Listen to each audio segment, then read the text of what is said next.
There are neighborhoods where nothing extraordinary ever happens, quiet places where people know each other's names, where the air smells of freshly cut grass, and where the loudest sound you hear at night is a dog barking at the moon. But every now and then, a single person, a single event, changes everything. In the autumn of 1998, in a peaceful American suburb called Willow Creek, residents began whispering about a strange pattern, one that no one could understand and everyone feared to acknowledge. It started with a girl, a quiet, observant, unassuming 12-year-old named Emily Carter. Emily was the kind of child that people didn't pay attention to. She walked to school alone, kept to herself, spent afternoons reading on her porch, and rarely spoke unless spoken to. Her teachers described her as sweet, calm, polite, almost too mature for her age. But something unusual began happening. Whenever Emily approached a neighbor, she would say something. Something simple, something strangely timed. "Don't take the highway today. I wouldn't let your dog out this evening. You should call your sister, she needs you. And you might want to check your back door, it's unlocked." In the beginning, people thought she was imaginative, or maybe socially awkward trying to make conversation.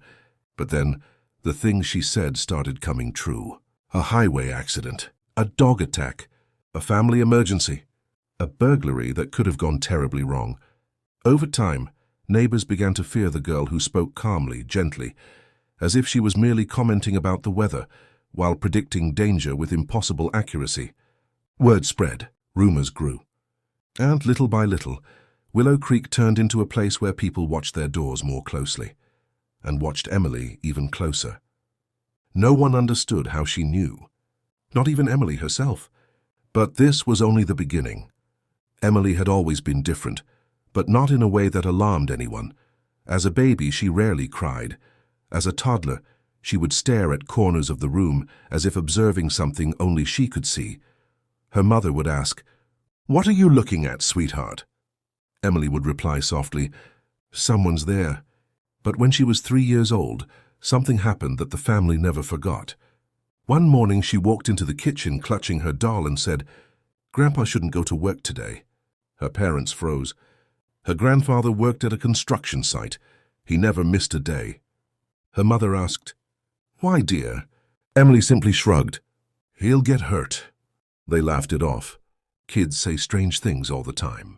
But at lunchtime, a phone call came. Her grandfather had fallen from scaffolding. Broken arm, minor injuries, but it could have been much worse. The family kept this incident quiet. Nobody wanted to scare the child or themselves. Years went by. The strange comments continued. "Mom, don't leave your keys on the table." They vanished 2 minutes later. "Dad, don't go out now." A drunk driver crashed on the route he normally took. "Don't plant the roses today."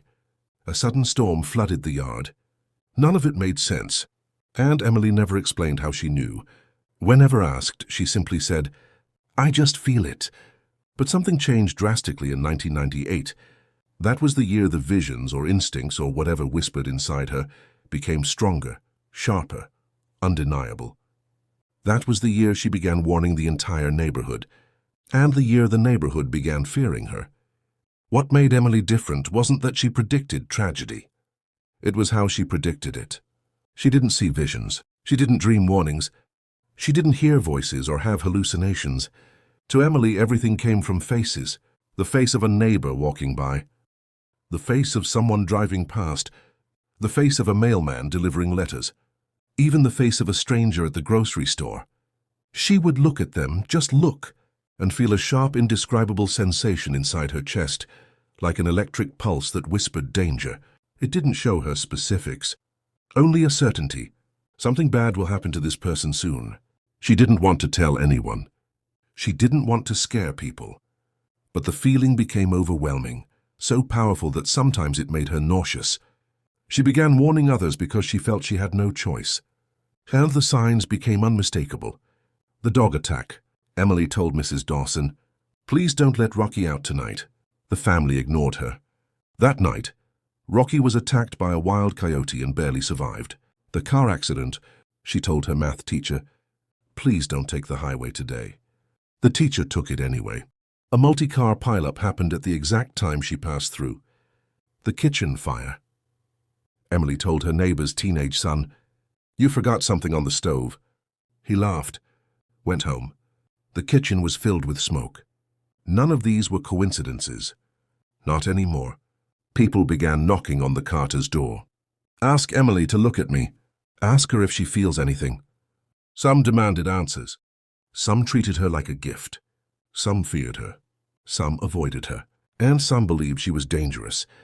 The situation escalated when a baby went missing in the neighborhood, only for Emily to say, "She's not gone, she's not hurt. She's just behind the old oak tree." Everyone searched. Police, parents, neighbors. Some doubted the girl. But the baby was found exactly where she said, cold, scared, but unharmed. From that day on, Emily became a myth, a warning, a miracle, a curse, depending on who told the story. As she grew older, her strange ability sharpened. Emily began keeping journals to track the sensations. "I saw a shaking shadow behind Mrs. Parker's eyes today. I felt cold looking at Mr. Wilson. Something is coming. The neighbor's boy looks dim, like his light is fading." She didn't know what these metaphors meant, but every time she felt a shadow, something happened. People moved away. Health issues were discovered. Accidents almost occurred. Arguments broke out. Emergencies surfaced. Emily became the unofficial guardian of Willow Creek, though she never asked for the responsibility. As an adult, she moved to another city, but the ability remained. Today she works quietly, anonymously, helping people when she feels danger in their expression. Not for fame, not for recognition, not for money, just because she believes she was born with this intuition for a purpose. She never called it a power, never called it a gift, never called it a curse. She simply said, "Faces tell stories before people do," and that is the mystery that remains unsolved to this day. Was Emily incredibly intuitive, or was something else whispering warnings through the expressions of those around her? Science can't explain it. Psychology can't measure it. The neighbors of Willow Creek still talk about her. But one thing is certain. Sometimes the strangest mysteries don't come from shadows, ghosts, or the supernatural, but from ordinary people hiding extraordinary truths inside them.